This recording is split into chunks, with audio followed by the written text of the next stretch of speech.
محرم میں کیا کیا ہو رہا ہے میں آپ کو بتاتا ہوں. ان میں سے کوئی بھی عمل نہ ہمیں قرآن سے ملتا ہے نہ صحابہ سے ملتا ہے ہمیں. سیدنا حسین ابن علی رضی اللہ تعالی عنہ جو جنت کے جوانوں کے سردار ہیں، آپ سے محبت کا دعویٰ اس وقت مقبول ہوگا جب آپ سیدنا حسین کی سیرت کو فالو کریں گے. رونا پیٹنا ماتم کرنا یہ سیدنا حسین اور اہل بیت کی سیرت نہیں ہے. اس بات میں دو رائے نہیں ہو سکتی کہ سیدنا حسین رضی اللہ تعالی عنہ کو جو کربلا میں شہید کیا گیا یہ کائنات کا بدترین ظلم تھا. جس نے آپ کی گردن مبارک پہ تلوار رکھی اس کی بدبختی میں دو رائے نہیں ہو سکتی. بہت ہی کوئی شقی اور بدبخت جو نواسہ رسول صلی اللہ علیہ وسلم کے قتل کی طرف بڑھا، بہت ہی کوئی بدبخت اور بدنصیب جو کوفہ کے گورنر ابن زیاد کے کہنے پر نواسہ رسول سے لڑنے کے لیے نکلا، جو اس ظلم کو ظلم نہیں مانتا، وہ بھی اپنے آپ کو جہنم میں جانے کے لیے تیار کر رہا ہے. پھر کربلا میں ایک بڑا ظلم یہ ہوا کہ صرف سیدنا حسین ابن علی کو شہید نہیں کیا گیا، آپ کے ساتھ جتنے مرد تھے سب کو شہید کر دیا گیا. لیکن ہمیں پیغمبر صلی اللہ علیہ وسلم اور صحابہ کی سیرت میں کیا ملتا ہے؟ میں ایک آیت سے آپ کو سمجھاتا ہوں. مشرکین مکہ حضرت ابراہیم علیہ الصلاۃ والسلام کے نسب میں ہونے پر اور آپ سے محبت پہ بڑا فخر کیا کرتے تھے کہ ہم ابراہیم کی اولاد میں ہیں، ہم ابراہیم کے دین پہ ہیں.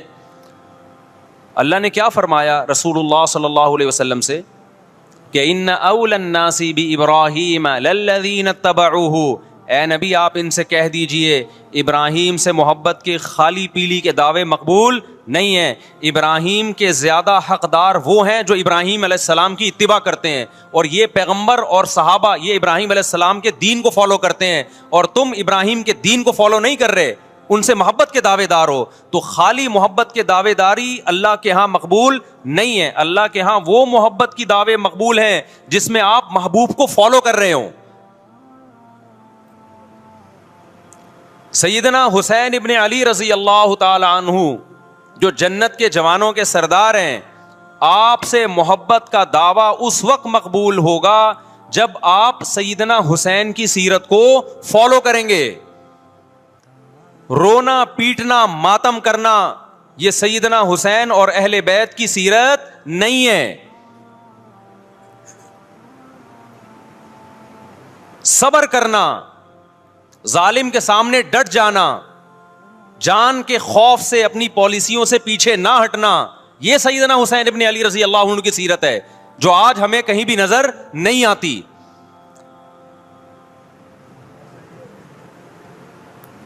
تو ہم نے بھائی دیکھنا ہے صحابہ کا طرز عمل کیا تھا. آپ بتاؤ صحابہ کو سیدنا حسین سے محبت تھی یا نہیں تھی؟ کیا غم کا پہاڑ ٹوٹا ہوگا جب اطلاع ملی ہوگی کہ سیدنا حسین ابن علی اور آپ کے اصحاب اور اہل بیت کو سب کو کربلا میں شہید کر دیا گیا ہے. کیا قیامت گزری ہوگی. کوفہ سے ایک شخص آیا نا، عبداللہ بن عمر سے پوچھنے لگا جو مارنے پر دم کا مسئلہ. انہوں نے فرمایا تم نے پیغمبر کے نواسے کو قتل کر دیا اور مسئلہ یہ پوچھ رہے ہو کہ جو مارنے پر دم آئے گا کہ نہیں آئے گا. ایک طرف تم نے پیغمبر کے نواسے کو قتل کر دیا کربلا میں، اور اب ہم سے آ کے مسئلہ پوچھتے ہو جو مارنا جائز ہے یا نہیں ہے. صحابہ کے ہاں یہ غم کم غم نہیں تھا. دیکھو حضرت معاویہ رضی اللہ تعالی عنہ کے ہاتھ پہ بھی حضرت حسین نے بیعت نہیں کی، لیکن بغاوت بھی نہیں کی. کیوں؟ بغاوت سے فتنے کا اندیشہ تھا. حضرت حسن جو حضرت حسین کے بڑے بھائی تھے، انہوں نے سیدنا معاویہ رضی اللہ تعالی عنہ کے ہاتھ پہ بیعت کی اور اس اختلاف کو ہمیشہ کے لیے اپنی کوشش کے مطابق ہمیشہ کے لیے ختم کر دیا. ختم ہوا نہیں ہوا ایک الگ بحث ہے، لیکن حضرت حسن کا مقصد کیا تھا کہ مسلمانوں کی دو جماعتوں کو میں آپس میں لڑتا ہوا نہیں دیکھ سکتا. لوگوں نے کہا آپ خلافت کے حقدار ہیں، آپ نے فرمایا میں دستبردار ہوتا ہوں سیدنا معاویہ کے حق میں. حضرت حسن بیعت ہو گئے حضرت معاویہ سے, اور یہ اختلاف کو کیا کر دیا, ختم. حضرت حسین بیعت نہیں ہوئے, لیکن حضرت حسین نے بغاوت بھی نہیں کی. ہر ایک کی اپنی رائے تھی, حضرت حسن کی اپنی رائے تھی. ان کا خیال تھا کہ بیعت ہونا مسلمانوں کے لیے زیادہ مفید ہے, ایک پاورفل حکومت ہوگی, ایک طاقتور ریاست ہوگی, ورنہ لڑتے رہیں گے آپس میں. حضرت حسین کا موقف یہ تھا کہ میں بغاوت تو نہیں کروں گا لیکن بیعت بھی نہیں ہوں گا, کیونکہ اگر بیعت ہو گیا تو اس سے جو خلفائے راشدین کے دور میں جو خلیفہ کی سلیکشن کا طریقہ تھا وہ طریقہ ختم ہو جائے گا. تو میں اگر اس طریقے کو نہیں لا سکتا تو اس کے خلاف کو پروموٹ بھی نہ کروں میں. یہ بھی ایک رائے تھی. میں سمجھا پا رہا ہوں اپنی بات؟ بھائی رائے کا اختلاف ہوتا ہے نا. نبی صلی اللہ علیہ وسلم نے فرمایا اذا اجتہد المجتہد فإن اصاب فلہ اجران وإن اخطأ فلہ اجر واحد. جب کوئی مجتہد اللہ کی رضا کو سامنے رکھ کے اجتہاد کرتا ہے, صحیح اور غلط کا فیصلہ کرنے بیٹھتا ہے, رائے یعنی اس کا مقصد اللہ کی رضا ہو, تو اگر وہ درست نتیجے پہ پہنچے تو 2 ثواب, غلط نتیجے پہ پہنچے تو بھی 1 نیکی اس کو ملتی ہے, اس لیے کہ اس کے بس میں جو خیر خواہی کا کے لیے جو تھا وہ اس نے کر دیا. رائے کا اختلاف ہوتا ہے. تو حضرت حسن رضی اللہ تعالیٰ عنہ بیعت ہوئے حضرت معاویہ کے ہاتھ پہ. سیدنا حسین نہ بیعت ہوئے اور نہ آپ نے بغاوت کی, خاموشی اختیار کی. حضرت معاویہ رضی اللہ تعالی عنہ نے سیدنا حسین کو تلوار کی زور سے بیعت پر مجبور نہیں کیا, بلکہ نواسہ رسول کا خیال کیا اور وصیت بھی کی لوگوں کو. لیکن جب حضرت معاویہ کے بعد یزید جانشین ہوا, اس کی سب سے بڑی غلطی یہ تھی کہ اس نے نواسہ رسول صلی اللہ علیہ وسلم اور آپ کے ساتھ جو چند اہل بیت اور چند صحابہ تھے, اس وقت بھی حضرت حسین نیوٹرل تھے. نہ حضرت حسین نے بغاوت کا ارادہ کیا اور نہ بیعت کرنے کا ارادہ کیا. یزید ابن معاویہ کو چاہیے تھا کہ سیدنا حسین رضی اللہ عنہ کو اپنے حال پہ چھوڑ دیتا, اپنے والد کی طرح.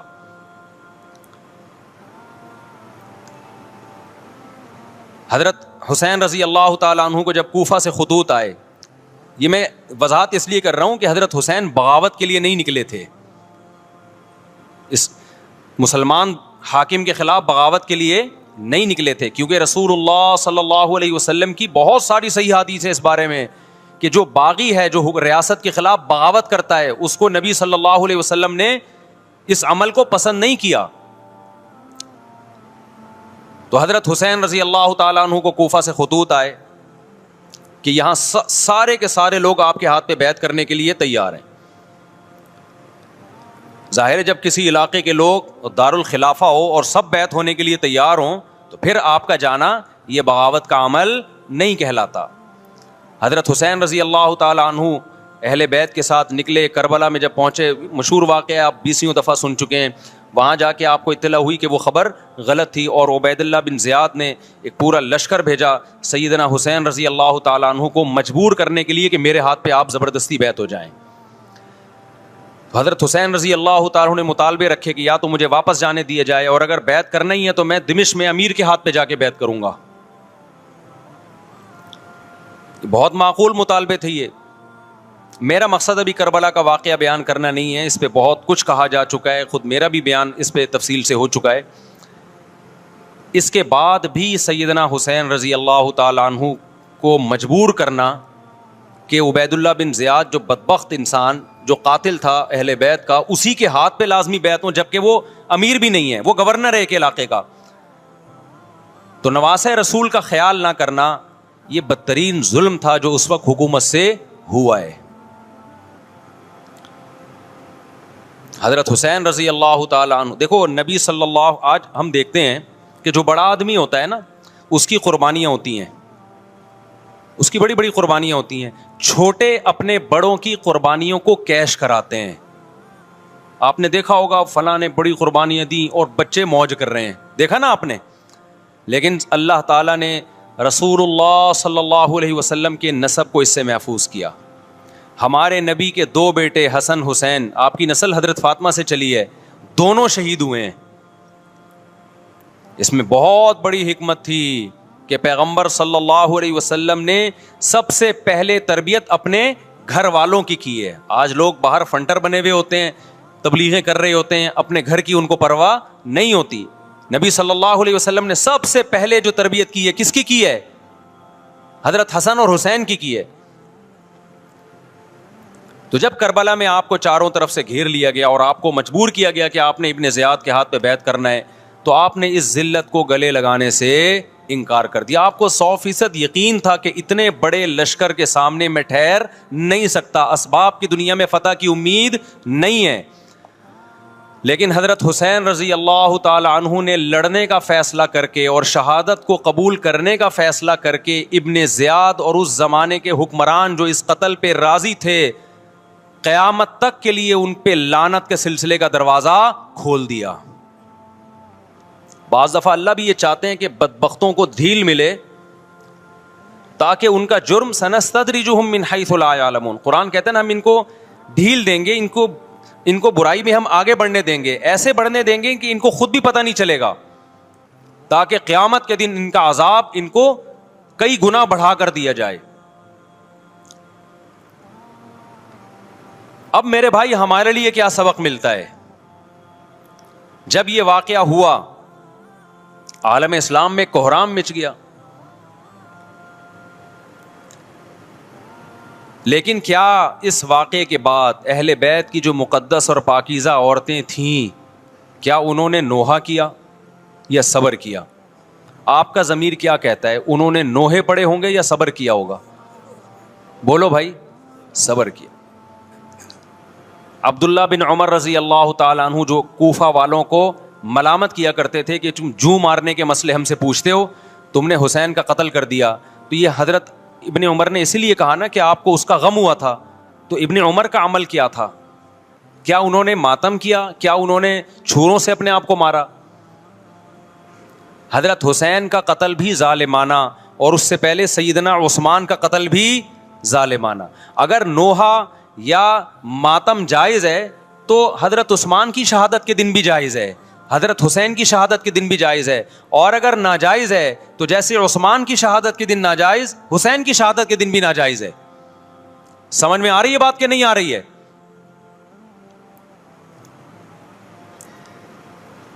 قرآن کیا کہتا ہے ایسے مواقع کے بارے میں؟ تلک امۃ قد خلت لہا ما کسبت ولکم ما کسبتم. قرآن جب بھی پرانی امتوں کے واقعات بتاتا ہے, قرآن کہتا ہے یہ ایک قوم تھی جو گزر گئی, انہوں نے جو کیا اس کا بدلہ ان کو ملے گا, تم جو کرو گے اس کا بدلہ تمہیں ملے گا.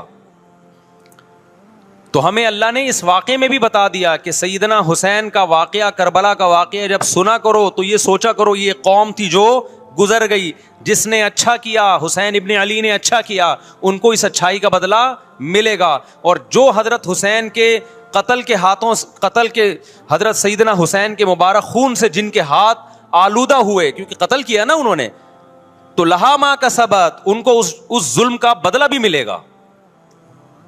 تو ہمارا کام کیا ہے؟ ہم نے فالو کرنا ہے حسین کے راستے کو, نہ کہ حسین کے نام پہ ہم نے ماتم کرنے ہیں. حسین کا راستہ کیا ہے جس کو ہم نے فالو کرنا ہے؟ اب میں چند چیزیں آپ کو بتاتا ہوں. سب سے پہلا سبق جو ہمیں کربلا میں ملتا ہے کہ عزت اور دین, ایک طرف دنیا ہے. دیکھو اگر حضرت حسین رضی اللہ تعالیٰ عنہ ابن زیاد کے ہاتھ پہ جا کے بیعت ہو جاتے, آپ کیا سمجھتے ہو بے تحاشا مال و دولت حضرت حسین پہ خرچ نہیں کرتا کیا وہ؟ جب ایک بڑا آدمی کسی کے ہاتھ پہ بیعت ہوتا ہے تو اس کو بھی تو فائدہ ہوتا ہے نا اس سے. اور کیا حضرت حسین کو یقین نہیں تھا کہ کربلا میں شہید ہو جاؤں گا؟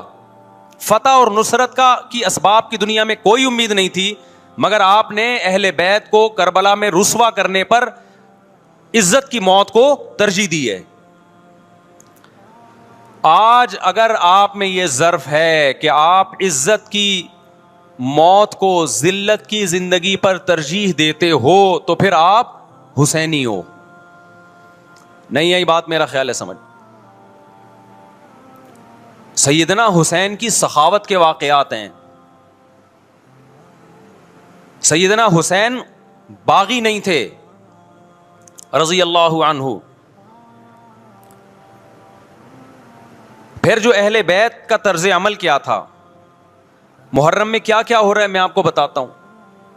ان میں سے کوئی بھی عمل نہ ہمیں قرآن سے ملتا ہے نہ صحابہ سے ملتا ہے ہمیں. تو ما انا علیہ و اصحابی جو جنتی فرقہ ہوگا اس کی جو علامتیں ہیں، تو جب آپ ان علامتوں کے خلاف چلو گے، صحابہ اور تابعین کو فالو نہیں کرو گے، تو آپ پھر اپنے آپ کو سنی کہنا چھوڑ دو. آپ بتاؤ مجھے اسلام میں کوئی مہینہ منحوس ہے؟ بولو نا، کوئی مہینہ منحوس ہے؟ تو آپ محرم کو منحوس کیوں کہتے ہو؟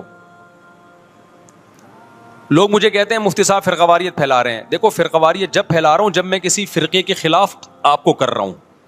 میرے بیان شیعہ لوگ بھی سنتے ہیں، ملتے بھی ہیں. بہت دفعہ ایئرپورٹ پہ ملاقات ہوئی، بڑی عزت سے ملے، میں شیعہ ہوں لیکن آپ سے محبت کرتا ہوں. یہاں مسجد میں بھی آتے ہیں، میں نے کبھی کسی پہ طنز نہیں کیا. اس لیے میں بار بار کہتا ہوں جو شیعہ کا مذہب ہے اس کو کرنے دو. وہ سبیلے لگاتے ہیں، آپ ان کو مت چھیڑو، جا کے تنگ نہ کرو ان کو.